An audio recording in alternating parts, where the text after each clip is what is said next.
Good morning, Zio here, and today we're going to be talking about Bungie, Destiny 2, the transmog system, because it's a lot worse than people were speculating, because now people have had time to play it.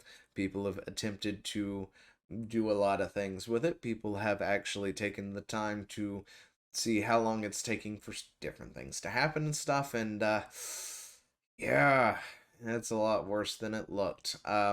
So let's go ahead and sit back, relax, and grab some coffee.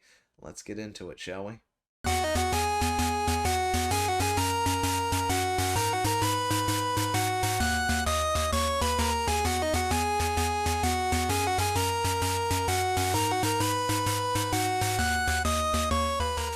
But first, do you enjoy creating things? Do you enjoy playing Minecraft, maybe?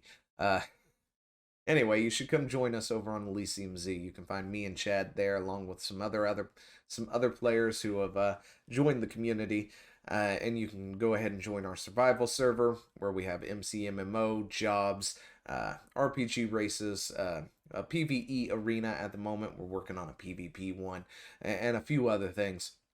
So come on over, join us. Link is in the thing down below, and we'll see you there. But hey, um, yeah, this is getting a lot worse than it really looked. So we've got some people here, just some comments here. Just hit level 31 in the season pass. Did every pinnacle access, 3 characters plus 3 raids plus random stuff. In that time, I've earned about 300 synth weave, enough for 2 pieces of transmog gear. Now, if you remember correctly, we did a video on this. There's about, I think, 4 tiers of things you have to go through, collect, and then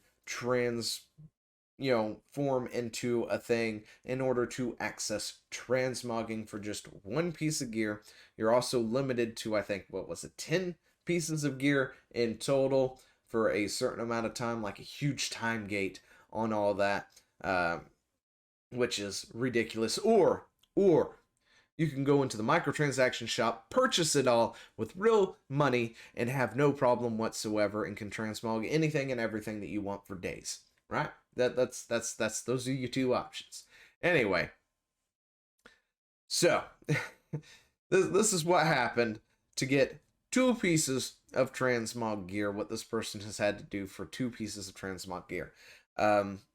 So yeah, this is a thing that people have been wanting for years. They've asked for it for years. They've monetized it, heavily time-gated it, and this is where we're sitting at.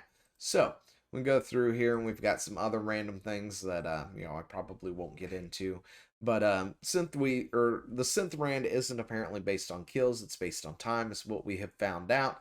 It takes about 2 minutes to obtain 1 piece of synth strand, which means you can't get more than 1 every 2 minutes. So you got to be actively killing things and going through stuff, and then every 2 minutes you may get a thing and all this other stuff, right? But it's got a ridiculously low drop rate, of course, as well. Because it's sitting there and it's time gate, and somebody has finally sit down and has done the math, which is what we want to look at today. But this is a player who is a very avid player. They are what you would refer to as the hardcore player of a particular game, right? And this is what they have found out. But if we go ahead and take a look at their credentials real quick, because they went ahead and they did edit and add that to it for people to have a bit of perspective. But to put these numbers into a bit of a better perspective, according to this site, I have roughly 84 days of playtime in Destiny 2 since it was released back in September of 2017, nearly 4 years ago. That counts only the active time spent in activities, not the time sitting in orbit, not the tower, not any of the social spaces.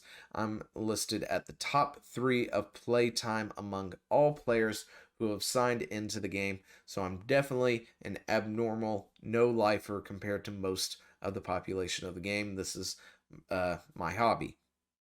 If you take my playtime of 48 days of 2016 hours and divide that by the number of years the game has been out, roughly 4 years, you get an average of playtime of around 504 hours a year for me. That equates to 21 days of playtime I've put into the game per year.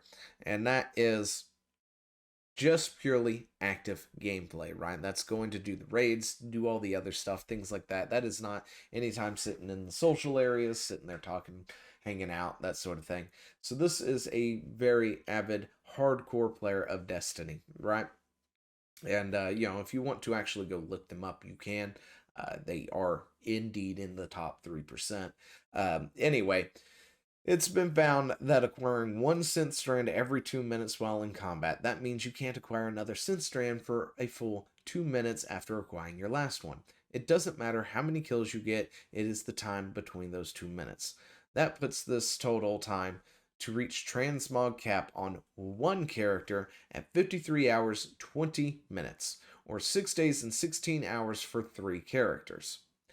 Alright, so you have to play for 53 hours on one character to just hit the cap. So not only was the cap ridiculous to begin with, it's also almost unattainable for most people, right?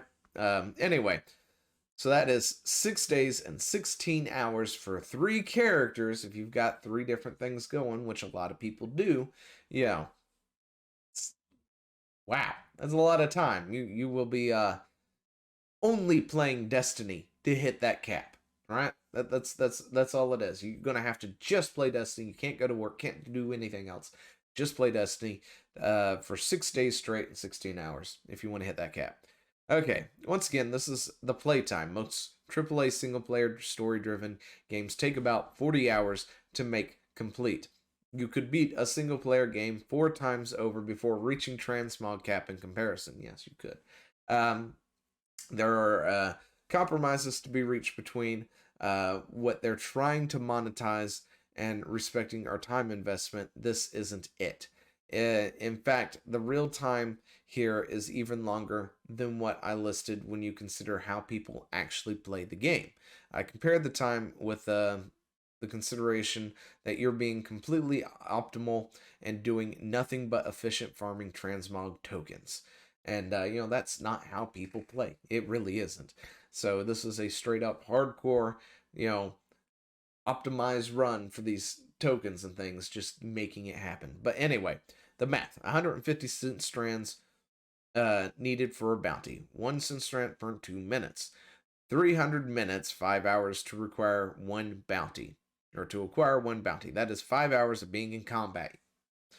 So that doesn't mean going back and forth and doing all this other stuff. That is straight 5 hours straight of combat.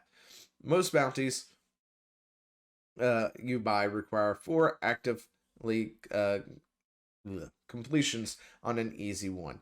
Some bounties are more annoying, since such as killing 50 champions. I'd be using the 4 actively completion bounties as an example. For active completion bounty needed, roughly 15 minutes to complete each core activity, 10 minutes in the activity itself, 5 minutes matchmaking, going through loading screens and other fluff.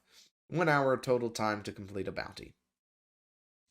So, there's a bit of overlap, and you may be getting more synth strands as you complete activities. Now let's complete the overlap, or compute the overlap. 4 activities, 10 minutes in each. You net 5 synth strands per activity. 20 synth strands will be generated in that hour it takes you to complete these activities. The artificially lowers the cost of transmog bounties to 130 synth strands if you're being optimal. Now, we have our numbers. 1 hour of bounty, and I'm dying. You probably can hear me dying right now actively. It's making me more sick just to go through all this. Anyway, yeah, we have number 1 hour for bounty completion, and 26 minutes, 4 hours and 20 minutes of farming strands, for a total of 5 hours and 20 minutes to complete 1 transmog bounty. Because I've computed this with overlap, there is the best case scenario where you're neglecting everything else in the game and solely playing to farm more synth. The transmog cap is 10 per season per character. Multiplying our time of 5 hours and 20 minutes by 10, we get 53 hours and 20 minutes of in-game time to reach the transmog cap for 1 character. I don't know about you, but over 2 days of gameplay to the 10 of something, play to get 10 of something doesn't sit right with me. Now, let's take this down a notch and look at this, right? 2 games of gameplay, or 2 days of gameplay time doesn't seem like a whole lot to people. It's like, yeah, I could sit down and play a game for 2 days, but realistically speaking, it is. Gosh, what was it? I remember a very long time ago, I looked to see how long I had been playing. I think it was World of Warcraft, way back in the day, and I had been playing for months at this point, right? In-game actual time doing things, though, when I typed in the thing to see that, was, what was that? I think it was 6 days or something that the character had been actively on doing things. And that was months and months of time up to that point of actually playing. So that's how that translates into that. But yeah, that's yeah. Anyway, so that's about all I got for that. This transmog thing for Destiny is killer. Killer as in really bad. It's not good. It's not good at all. The Bungie is purely pushing the storefront, right? I just hit the desk, my bad. Anyway, let me know what you think down in the comments below, and I will talk to you later. See ya. Hey, thanks for watching. Don't forget to leave a comment, smash that like button, and always subscribe for more. And of course, there are other videos floating around somewhere on the screen, so click one of those and see if you can find something that suits your fancy. Till then, I'll see you later. Bye.